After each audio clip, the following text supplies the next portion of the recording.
زہر کا بھی اپنا حساب ہے، مرنے کے لیے تھوڑا سا اور جینے کے لیے بہت سارا پینا پڑتا ہے۔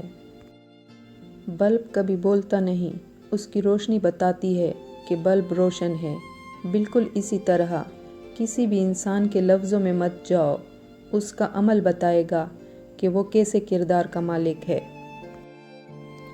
علم طے کرتا ہے کیا کہنا ہے، مہارت طے کرتی ہے کیسے کہنا ہے، طرز عمل طے کرتا ہے کس قدر کہنا ہے، اور دانشمندی طے کرتی ہے کہ کہنا بھی ہے یا نہیں۔ عبادت کا اثر اگر مسجد سے باہر کے معاملات میں نظر نہ آئے تو وہ عبادت نہیں، عادت ہے۔ حسد کرنے والوں کے لیے یہی سزا کافی ہے کہ جب تم خوش ہوتے ہو تو وہ اداس ہو جاتا ہے۔ نصیب کا لکھا مل کر رہتا ہے، کب، کہاں، کیسے، یہ صرف اللہ جانتا ہے۔ بے شک ہماری تدبیر سے اللہ کی حکمت بہت بلند و بالا ہے۔ دکھ والی رات نیند نہیں آتی اور خوشی والی رات سویا نہیں جاتا۔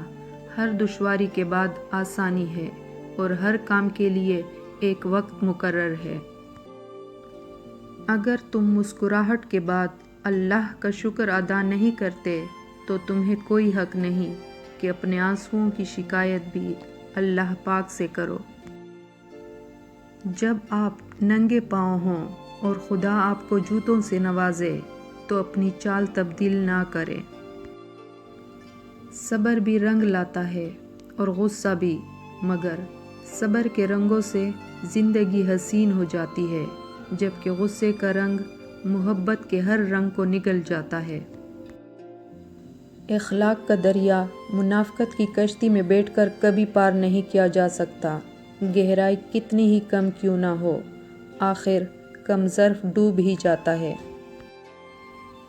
کبھی کبھی مکمل شخص کی تلاش میں ہم سچے انسان کو گنوا بیٹھتے ہیں، کیونکہ کامل ہونا ایک قصور ہے اور سچا ہونا ایک حقیقت ہے۔ محبت سے بھی زیادہ خالص جذبہ اس دنیا میں اگر کوئی ہے تو وہ نفرت ہے۔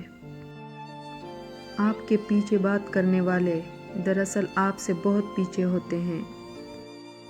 ایک باپ اپنی کتاب میں لکھتا ہے، میرا بیٹا اس وقت تک میرا بیٹا ہے جب تک اس کو بیوی نہیں مل جاتی، اور میری بیٹی اس وقت تک میری بیٹی ہے جب تک میں اس دنیا سے نہ چلا جاؤں۔ ہر بار برداشت کرنا اور مسکرا کر آگے بڑھ جانا ممکن نہیں ہوتا، کئی بار ہم بکھر بھی جاتے ہیں۔ گرانے والے اپنے ہوں تو سنبھلنے میں وقت تو لگتا ہے۔ اپنا درد خود تک رکھو، لوگوں تک جائے گا تو تماشا بن جائے گا۔ جس انسان کو بہت جلدی غصہ آتا ہے وہ اپنی زندگی کا قیمتی فیصلہ ہمیشہ غلط کر بیٹھتا ہے۔ ہنستے ہوئے جو رویا ہوگا، یقین کرو اس نے بہت کچھ کھویا ہوگا۔